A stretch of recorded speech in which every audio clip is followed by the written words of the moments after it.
We have so much to talk about in today's recap. Aaron Nola, he has signed a brand new contract, so now there's even one less starting pitcher out there for other teams to claim. Lance Lynn, he has found himself a brand new team, but also not a brand new team at the same time. And also, the 2024 Hall of Fame class has officially been announced, and wow, there's a lot of big names on it. Now, just a reminder, Recap is presented by SeatGeek. Even though the baseball season is over, save yourself 20 bucks off tickets using code Fuzzy. And also, code Fuzzy on Underdog Fantasy will get you a $100 deposit match, so don't miss out on free money. Now, the first thing I want to talk about real quick, today is Monday, November 20th, and it's Rick Monday's birthday, so a lot of Mondays going on. If you guys are not aware, Rick Monday, not only was he really good, he had over a 33 WAR on Baseball Reference, 241 home runs, he won a World Series, he had a 125 OPS plus. This is Rick Monday, one of the more famous baseball pictures in the history of the game. So protesters, they got onto the field, they were going to burn the flag, and Rick Monday said, no, none of that. So Rick Monday, he turned 78 years old on Monday, November 20th.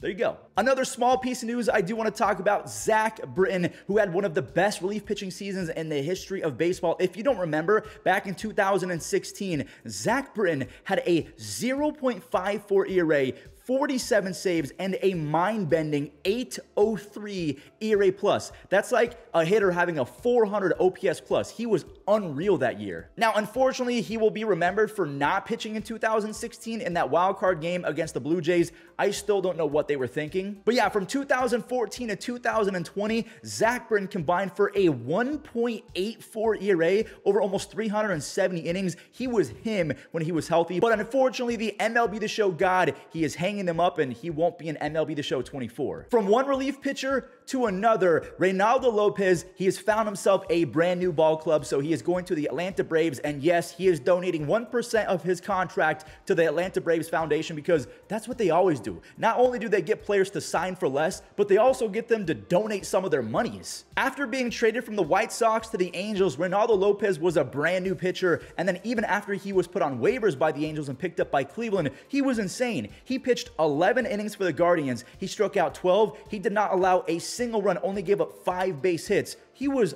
out of his mind. So he's going to get $4 million in 2024, $11 million in 2025 and 2026, and then the extra $4 million guaranteed is going to be as a buyout in 2027 if he stinks it up and the Braves don't want to keep him anymore. Now, the fun part about Reynaldo Lopez is the fact that Lucas Giolito is almost guaranteed to go to the Braves now, because if we take a look, Lucas and Reynaldo Lopez, they were traded from Washington to Chicago. They were then traded from Chicago to the Angels. They were both put on waivers, and they were both claimed by the Guardians. So if we're following the trend, Reynaldo Lopez, he signs with the Braves. That means that Lucas Giolito, he's not too far behind. And considering they gave up on Kyle Wright and Mike Soroka, kind of makes sense, right? Now, we're not done with the Braves. Apparently, the rumors are right now they're not happy that they lost out on Aaron Nola. We'll talk about Aaron Nola and Lance Lynn in just a moment. But right now, the consolation prize for losing out on Aaron Nola, some would argue that it's not a consolation prize because Sonny Gray is better. But the Braves, they have Sonny Gray inside. So if they can pick up Lucas Giolito as a 5-starter just to eat innings, and then you have Sonny Gray at the top of that rotation along with Max Fried, that's an insane 1 through 5 punch. Now, because I think we can all universally agree that Sonny Gray is better than Aaron Nola,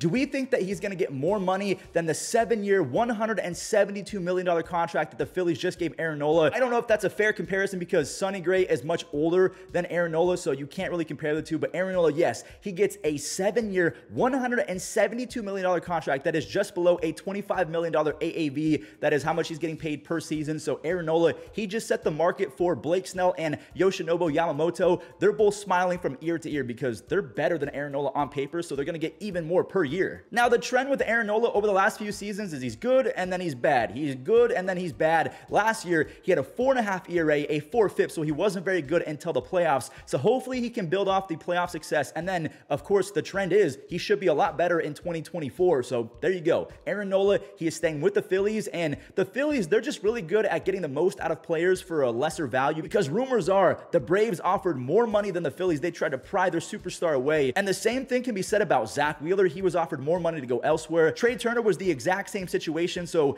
that is kind of the power that Philly and the fan base holds. Everyone loves playing at Citizens Bank Park in front of those fan bases, and you're going to take less money because it's a lot more fun and you have a better chance of winning every single season. You know what's crazy? The first franchise I thought of when Aaron Nola went back to the Phillies, the Cardinals, and they are getting their Aaron Nola replacement. Obviously, I'm joking around right now, but they picked up Lance Lynn, who started his career with the Cardinals. He was actually amazing back in the day, but I don't think this is going to be their last move. But Aaron Nola, he is off the board, so the Cardinals, they're going to have to really focus on Sonny Gray, Blake Snell, and Yoshinobu Yamamoto. And again, if you guys don't remember, from 2011 to 2017, Lance Lynn, he was 72-47. That's a 6.05 win-loss percentage with a 3.3 ERA and a 3.6 FIP for the Cardinals. He had some of his best years back in the day when he first started with them. Now at 37 years old, he had a 4.5 ERA for the Dodgers last year, and that was after he put up a 6.5 ERA for the Chicago White Sox in the first half. So he was awful last year with a 5.73 ERA, but he still struck out a lot of guys, so he's still kind of valuable, especially as a 4 or 5 starter. We've talked about this guy a ton already in this recap, but Yamamoto has officially posted. That means MLB teams will have 45 days to sign with a brand new club. So I don't know if it's going to be the Yankees. I don't know if they're going to try and combine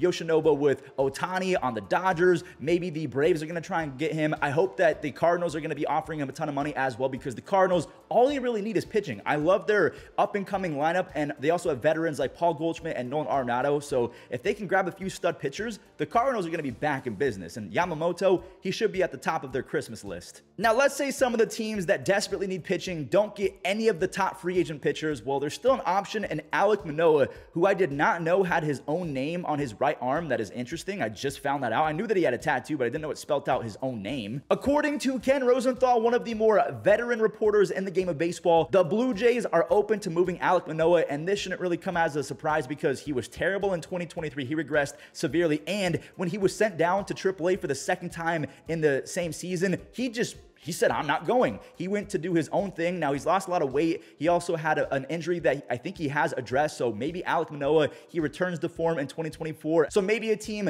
like the Cardinals or another team that could use some pitching like the Padres. The Padres are always in the move to make a trade. Maybe they grab Alek Manoah. I don't know. The final thing that we're going to talk about today, the 2024 Baseball Hall of Fame class has officially been announced. I think that Jose Bautista, this is his first year on the ballot. If I'm wrong, please correct me in the comments. But Adrian Beltre, he's on the ballot now. Joe Mauer, David Wright. So to me, I think that David Wright is the Joe Mauer of third baseman. So if I'm going to vote for David Wright or Joe Mauer, I kind of have to vote for the other, because at their peak, they were some of the greatest catchers or third basemen in the history of baseball. And injuries kind of got in the way of them getting up to 2,500 base hits or a really high WAR, like 80, 90 WAR. But if I'm voting for Joe Mauer, I have to vote for David Wright. I would definitely give a vote to Todd Helton. I would give a vote to Adrian Beltre, who should be a unanimous Hall of Famer. Carlos Beltran, he'd get my vote. Bobby Abreu probably. So at that point, a lot of my votes are already used, so I have to kind of spread the wealth. Do I give it to Chase Utley, Billy Wagner? Do I give it to Gary Sheffield? Do I give it to the 2-time PED users, A-Rod and Manny Ramirez? So